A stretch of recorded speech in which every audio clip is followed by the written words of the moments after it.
आइए इस वीडियो में क्लास 10th के लिए क्वाड्रेटिक इक्वेशन हम लोग देखेंगे और क्वाड्रेटिक इक्वेशन के ऊपर ये लास्ट वीडियो होगा। इससे पहले हम 6-7 वीडियो बना चुके हैं। उसमें हम लोगों ने उन सभी क्वेश्चनों को किया है जितने टाइप के क्वेश्चंस क्लास 10th के लिए पिछले 10 सालों में सीबीएसई बोर्ड ने पूछा है। क्वाड्रेटिक इक्वेशंस में लगभग 7 से 8 टाइप के क्वेश्चन, अलग अलग वेरिएशन के क्वेश्चन पूछे गए हैं। उन सब के ऊपर हमने चर्चा किया है। आप अगर वो वीडियो देखना चाहते हैं तो डिस्क्रिप्शन में लिंक दिया गया है, आप वहां से चेकआउट कर सकते हैं। आज हम लोग देखेंगे 2 से 3 प्रकार के क्वेश्चन और ये क्वाड्रेटिक इक्वेशन लगभग समाप्त हो जाएगा। उसका पहला क्वेश्चन ये है कि determine the nature of the roots. कभी कभी आपसे रूट्स के नेचर पूछ लेते हैं, तो रूट्स का नेचर बताने के लिए सबसे जरूरी क्या होता है वो पहले आप जान लीजिए। देखिए 3 बातें हमको जाननी है। डी या तो 0 के इक्वल होगा, तो जब 0 के इक्वल होगा तो हम ये कहेंगे कि इसके रूट्स जो हैं रियल एंड इक्वल होंगे। डी 0 से बड़ा होगा, माने डी की वैल्यू, तो इसका मतलब नेचर के रूट्स के नेचर जो हैं वो रियल होंगे। और डी यदि 0 से छोटा आ गया तो नो रियल, ठीक है ना, तब वो रियल नहीं माना जाएगा। ये 3 आप कंडीशन लर्न रखेंगे, उसके बाद ये सारे क्वेश्चंस आप आसानी से सॉल्व कर पाएंगे। जैसे determine the nature of the roots. अच्छा, मैं एक और बात बता दूं, इस तरीके के क्वेश्चन चूंकि बहुत ही ये सिंपल होते हैं, केवल ये 3 कंडीशन ही लर्न करके रखना होता है, तो अगर कभी पूछता भी है तो ज़्यादा से ज़्यादा 1 मार्क्स के लिए पूछेगा, उससे ज़्यादा नहीं पूछेगा। देखते हैं किस तरीके से इसको फाइंड आउट किया जाएगा। तो हमें तो इसके आधार पे, इसके बेस पे ही हम इसके नेचर बता पाएंगे। तो हम इसको पहले डी प्राप्त करेंगे कि डी कैसे फाइंड आउट किया जाता है। तो डी फाइंड आउट करने के लिए डी का फॉर्मूला क्या है? डी इज इक्वल टू होता है बी स्क्वायर माइनस 4ac। आपको बी ए सी सब चीज़ पता होना चाहिए, तो इसकी कंपेयरिंग कर दीजिए, a x square plus b x plus c is equal to 0 से। अब a x square plus b x plus c क्या है? ये जनरल फॉर्म है क्वाड्रेटिक इक्वेशन का। तो यहाँ आपको प्राप्त हो जाएगा a is equal to 2, b is equal to -3 और सी इज इक्वल टू 5, ठीक है। अब जब ये प्राप्त हो गया आपको, तो आप इसको b की वैल्यू लिखिए -3 का स्क्वायर -4 इंटू ए 2 है और c 5 है, ठीक है। 3 3 जा 9, 4 2 जा 8, 8 5 जा 40। इस तरीके से कर लेंगे हम, तो क्या आ जाएगा -31। आंसर क्या आ गया? -31। जब भी d की वैल्यू माइनस में है, इसका मतलब वो d की वैल्यू 0 से छोटी है। ये कैसे आप बोल सकते हैं? तो देखिए नंबर लाइन पे जब भी आपने 6 क्लास 7th क्लास में पढ़ा होगा, तो जब हम राइट साइड चलते हैं तो वैल्यू प्लस में होती है, लेफ्ट साइड चलते हैं तो माइनस के साथ वैल्यू में निगेटिव में होती है। यानी कि माइनस जैसे ही आ गया कोई किसी भी वैल्यू या डिजिट के पहले, तो वो 0 से छोटा माना जाएगा, ठीक है। इस तरीके से जो है हम इन चीज़ों को कंप्लीट करते हैं। तो डी की वैल्यू इसमें क्या आ गई? माइनस में है, यानी कि डी 0 से छोटा है, तो इसमें क्या होगा कि इसका रूट रियल नहीं है। ये हम लिख देंगे कि नो रियल, ठीक है। अब नेक्स्ट क्वेश्चन देखते हैं। इसके अलावा एक क्वेश्चन दूसरे टाइप का देखते हैं। ये देखिए, इसको हटा दीजिए, यहाँ से क्वेश्चन मैंने नोट कर रखा है आप लोगों के लिए। ये देखिए, ये अब क्वेश्चन देखिए, इसके ऊपर केवल 2 से 3 क्वेश्चन देखेंगे क्योंकि ये ज़्यादा ये इंपॉर्टेंट नहीं है। बस हमें बनाने आना चाहिए कि किस तरीके से अगर ये क्वेश्चन अगर कभी पूछ लिया जाए तो हम इस क्वेश्चन को कैसे हम सॉल्व कर पाएंगे, ठीक है। इतना बस जानिए आप। आइए देखिए, इसमें क्या करना है, बस d is equal to b square minus 4ac के फॉर्मूले पे रख दीजिए। तो b कितना है? -4√3 का स्क्वायर -4 इंटू ए कितना है? 3 और c कितना है? 4। 4 4 जा 16 इंटू √3 का स्क्वायर करेंगे सिर्फ 3, 3 4 जा 12 और 12 4 जा 48, 16 3 जा 48। ये कट के सारे क्या हो जाएंगे? 0, यानी कि d किसके इक्वल आ गया? 0। तो जब भी d 0 के इक्वल आएगा तो इसका मतलब क्या होगा कि रूट्स इसके क्या होंगे? रियल भी होगा एंड इक्वल भी होगा, ठीक है। इस तरीके से इसे आसानी से हम इस क्वेश्चन को सॉल्व कर सकते हैं। एक और क्वेश्चन देखते हैं हम लोग।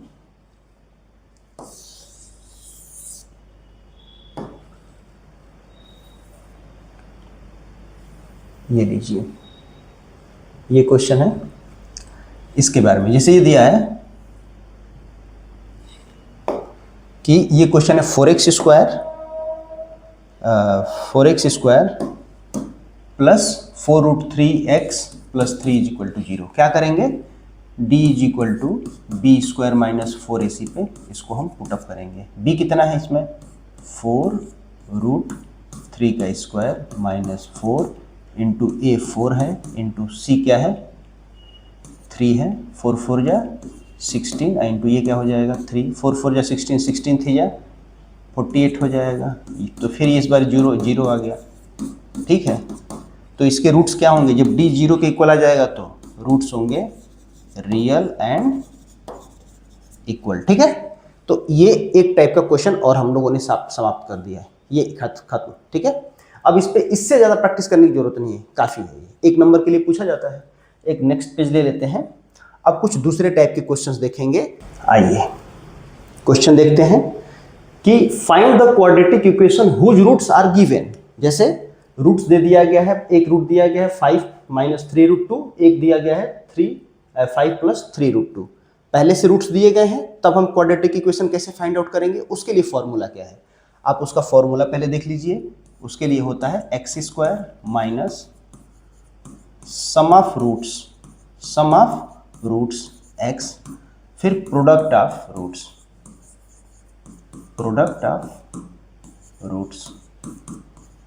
हो गया इज इक्वल टू 0, ठीक है। तो इस तरीके से हम जो है इसको लिख लेंगे। तो हमें क्या निकालना है, ये जब क्वाड्रेटिक इक्वेशन का रूट दिया गया है आपको पहले से, और तब क्वाड्रेटिक इक्वेशन बनाना है उस रूट्स की मदद से, तो ये फॉर्मूला होता है क्वाड्रेटिक इक्वेशन का। इसका मतलब इसमें हमें एक्स स्क्वायर तो है, एक्स तो है, लेकिन हमें सम ऑफ रूट निकालना होगा और प्रोडक्ट ऑफ रूट निकालना होगा। तो देखिए sum of root is equal to क्या होता है, सम ऑफ रूट निकालते हैं हम। Sum of root is equal to होगा 5 माइनस 3√2 प्लस 5 प्लस 3√2। अब ये माइनस प्लस कैंसिल हो जाएगा, ये और ये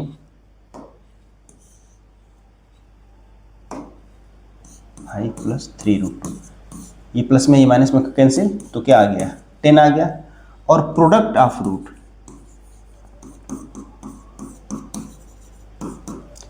क्या होगा, मल्टीप्लाई कर देंगे। मल्टीप्लाई आप लोगों ने 8th क्लास में सीखा होगा कैसे करते हैं इसका। देखिए 5 का 5 में करेंगे 25, 5 का 3 5 जा 15√2, इसका इसमें करेंगे माइनस 3 5 जा 15√2, इसका इसमें करेंगे 3 3 जा 9, √2 का √2 में मल्टीप्लाई करेंगे 2 हो जाएगा। ये देखिए इस प्लस माइनस कैंसिल हो गया, 25 माइनस 9 2 जा 18, क्या होगा 7। तो हमारे पास प्रोडक्ट क्या आ गया 7 और सम क्या आ गया 10, ठीक है। तो हमारा इक्वेशन क्या हो जाएगा, इसको देखिए x square minus sum of root कितने भाई 10, उसके बाद x plus product of root 7, ये हमारा क्वाड्रेटिक इक्वेशन आ गया, ठीक है। इस तरीके के जितने क्वेश्चंस आएंगे आपको इस तरीके से सॉल्व करना है, ठीक है। अब हम फिर एक नेक्स्ट टाइप का क्वेश्चन, जितने टाइप के क्वेश्चन आए हैं वो सारे टाइप के क्वेश्चंस हम लोग यहाँ पे उसके चर्चा करेंगे, उसको सॉल्व करेंगे, ताकि एक बार हम उस सभी क्वेश्चनों से गो थ्रू हो जाएं। देखते हैं नेक्स्ट क्वेश्चन। आइए इस टाइप के क्वेश्चन देखिए। If alpha and beta are the root of the quadratic equation, यदि ये क्वाड्रेटिक इक्वेशन है और इसके 2 रूट पहले से बताए जा चुके हैं कि अल्फा और बीटा है, तो आपको फाइंड करना है, find the value of alpha plus beta into alpha plus beta minus alpha into beta, इसकी वैल्यू प्रॉपरली फाइंड आउट करनी है। तो इसमें आप क्या देख रहे हैं, ये अल्फा प्लस बीटा है यानी कि सम ऑफ रूट है, और ये अल्फा इंटू बीटा है यानी कि प्रोडक्ट ऑफ रूट्स है। तो इसमें सिंपली हम पहले ये निकाल लेंगे, पहले हम इसकी कंपेयरिंग करेंगे। A x square plus b x plus c is equal to 0 से, तो a is equal to 1, b is equal to minus 4√3 और सी इज इक्वल टू 3। अब देखिए अगर इसके रूट अल्फा और बीटा हैं तो सम ऑफ रूट माने सम ऑफ रूट यानी कि alpha plus beta is equal to होता है माइनस बी बाई ए। तो माइनस पहले से है और यहाँ भी माइनस लगा है, तो माइनस माइनस प्लस हो जाएगा। तो b की वैल्यू अपन a की वैल्यू, यानी कि alpha plus beta is equal to हमें क्या प्राप्त हो गया, 4√3।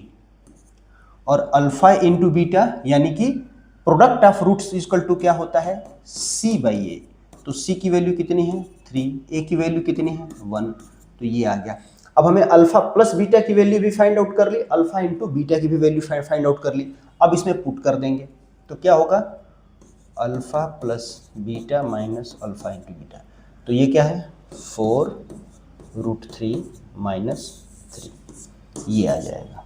ठीक है, अब इसको मैं एक्सपेंड भी कर सकता हूँ, इसको अगर आप और आगे बढ़ाना चाहें तो आप ऐसे भी कर सकते हैं।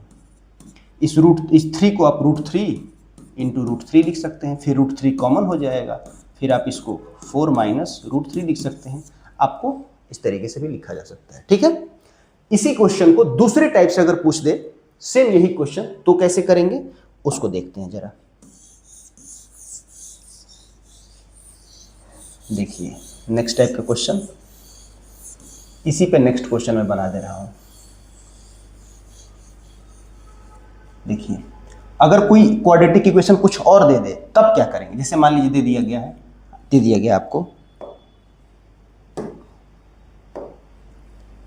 देखिए जैसे 5x² प्लस 5x प्लस 1, ठीक है, इज इक्वल टू 0। तब अगर आपको पूछा जाए कि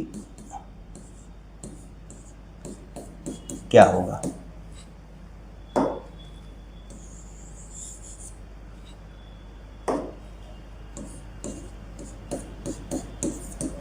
ये कह रहा है कि if alpha and beta are the root of the quadratic equation, इस क्वाड्रेटिक इक्वेशन के भी रूट अल्फा और बीटा हैं, तब आप ये बताइए कि alpha two the power -1 plus beta two the power -1 की वैल्यू क्या होगी। ये एकदम जैसे ना, ये एकदम मोस्ट इंपॉर्टेंट क्वेश्चन है। ये लगभग मैंने देखा है कि यूपी बोर्ड्स में भी और सीबीएसई बोर्ड में भी ये क्वेश्चन जरूर पूछ लेता है हर 1-2 साल के बाद। तो इसको समझते हैं हम।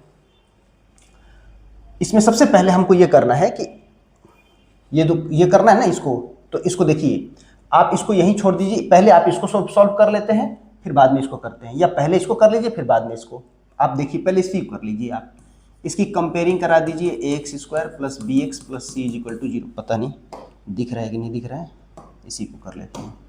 तो इसमें आपको a 5 मिल गया, b 5 मिल गया, c 1 मिल गया। ठीक है, अब आपको ये सब चीज़ें मिल गई, तो आप क्या करेंगे कि अल्फा प्लस बीटा माने सम ऑफ रूट्स निकाल लीजिए। क्या होता है -b/a, b कितना है -5/a, a भी 5 है, कट के कितना आ जाएगा -1।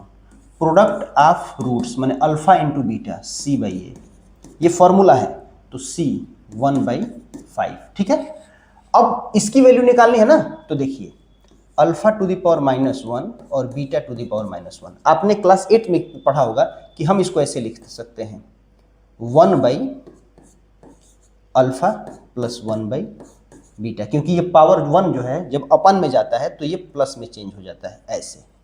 ठीक है, अब जब ये ऐसे हो गया तो हम इसको क्या करेंगे कि अल्फा और बीटा, जैसे मान लीजिए हमारे सामने आ गया 1/अल्फा प्लस 1/बीटा, तो हम अल्फा और बीटा को एलसीएम ले लेंगे। अल्फा से अल्फा कैंसिल हो जाएगा, बीटा प्लस अल्फा। इसको सही तरीके से लिख लेते हैं, alpha plus beta into alpha plus beta की वैल्यू कितनी है -1। अल्फा इंटू बीटा की वैल्यू कितना निकाला हम लोगों ने 1/5। ये क्या होगा ऊपर चला जाएगा, तो क्या हो जाएगा भाई -5/1 इज इक्वल टू, आंसर आ गया -5। तो इसकी वैल्यू क्या आ गई -5। इस तरीके से हम क्वेश्चनों को जो है सॉल्व करेंगे। कहाँ चले गए भाई, ये जो है तरीका है। एक और क्वेश्चन हम इसी तरीके के देखते हैं, फिर अगले टाइप के क्वेश्चंस देखेंगे। आइए, ये लास्ट क्वेश्चन है इस टाइप का, ये जो इस तरीके का हम लोग क्वेश्चन देख रहे हैं। तो इसमें पहले मैं आपको इसको ये सॉल्व करा दे रहा हूँ, थोड़ी मतलब वेरिएशन हो जाएगा कि भाई हर बार इसी को सॉल्व कर रहे हैं। पहले हम इसको सॉल्व कर लेते हैं। देखिए अब इसकी वैल्यू निकालनी है, तो हम इसका एलसीएम ले लेंगे पहले, अल्फा इंटू बीटा, बीटा से बीटा कैंसिल तो ये अल्फा का क्यूब, अल्फा से अल्फा कैंसिल तो बीटा का क्यूब। अब देखिए अल्फा का क्यूब प्लस बीटा का cube is equal to formula होता है अल्फ़ा प्लस बीटा का होल क्यूब माइनस, ये फॉर्मूला याद रखना आप लोगों के लिए मोस्ट इम्पॉर्टेंट है, माइनस 3 अल्फ़ा बीटा ब्रैकेट में अल्फ़ा प्लस बीटा, ठीक है, अपन अल्फ़ा इंटू बीटा। अब इसमें आप देख लीजिए किस किस चीज़ की वैल्यू निकालनी होगी आपको। अल्फ़ा प्लस बीटा की वैल्यू निकाल लीजिए, अल्फ़ा इंटू बीटा की वैल्यू निकाल लीजिए, आपका काम हो जाएगा। तो आप बताइए sum of roots alpha and beta, alpha plus beta is equal to क्या होता है? Alpha plus beta is equal to क्या होता है? Alpha plus beta is equal to होता है माइनस बी बाई ए। तो minus b by a, minus minus क्या हो जाएगा? प्लस 2/1 यानी कि 2। और अल्फ़ा इंटू बीटा माने मूलों का प्रोडक्ट क्या होता है, माने रूट्स, प्रोडक्ट ऑफ रूट्स, तो सी बाई ए का मतलब 5/1 इज इक्वल टू, आंसर क्या आ गया 5। अब जहाँ जहाँ ये है वो पुट कर दीजिए, बस इसको देखिए। अब आप इसको बढ़ाइए, इस तरह रखिए। ए अल्फ़ा प्लस बीटा कितना है? 2, तो 2 का cube minus 3। Alpha into beta कितना है? 5, ब्रैकेट में alpha plus beta 2, alpha into beta 5, 2 2 जा 4, 4 2 जा 8, माइनस 3 5 जा 15, 15 2 जा 30, कितना हो जाएगा? -22/5। इस तरीके से हम इस क्वेश्चन को सॉल्व करेंगे, ठीक है। अब नेक्स्ट वीडियो में हम लोग अर्थमेटिक प्रोग्रेस शुरू करेंगे। तब तक आप हमारे चैनल को सब्सक्राइब कर लीजिए।